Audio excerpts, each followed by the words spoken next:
This edition of the Ridley Report is brought to you by LibertyFile.com. LibertyFile.com. It's like a libertarian version of Dig. Submit the stories you want to see on the front page and crush the ones you don't. LibertyFile.com. LibertyFile.com. LibertyFile.com. LibertyFile.com. Stefan Molyneux has begun perfecting some debating techniques for pro-liberty people. In listening to some of his ideas, I've started to maybe come up with some refinements of my own. Here's the one I like best.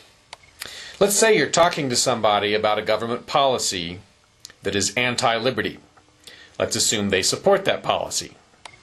Well, Molyneux's approach is to, I think he seems like he sort of wants to have an available, off-the-shelf, one-size-fits-all answer for that question. And of course, I don't think he believes that one-size-fits-all is always necessary, but there is a place for having a ready-made answer. So I don't remember exactly what his, uniform one-size-fits-all answer was, but I kind of liked it, and I find myself gradually molting and modifying it as I go along. And here's what I've come up with so far. So you're confronted with that person, you're confronted with the person who is in favor of some terrible law. Well, the question that I like to ask is this. Will those with moral objections to this law be forced to help enforce it? That's the simplest thing I can think of to say. Will those with moral objections to this law be forced to help enforce it? Well, of course, the authoritarian is going to answer, no, we wouldn't do that. And then, of course, you're in a conversation of, well, no, that's not true. You will be forcing me and others to help you enforce and impose this law if it passes. You will be taking our tax dollars and putting them into the program, using them for whatever purpose the law provides. You'll be doing it against our will.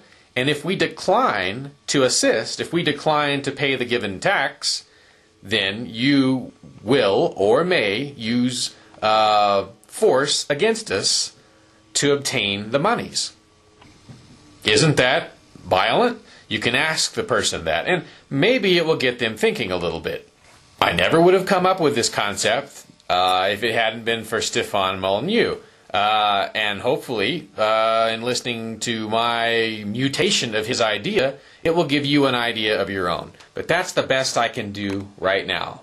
Will those with moral objections to this law be forced to help enforce it? And is that right? All right, those are my thoughts for today. It's Dave Ridley signing off for RidleyReport.com. This edition of the Ridley Report is brought to you by LibertyFile.com. LibertyFile.com.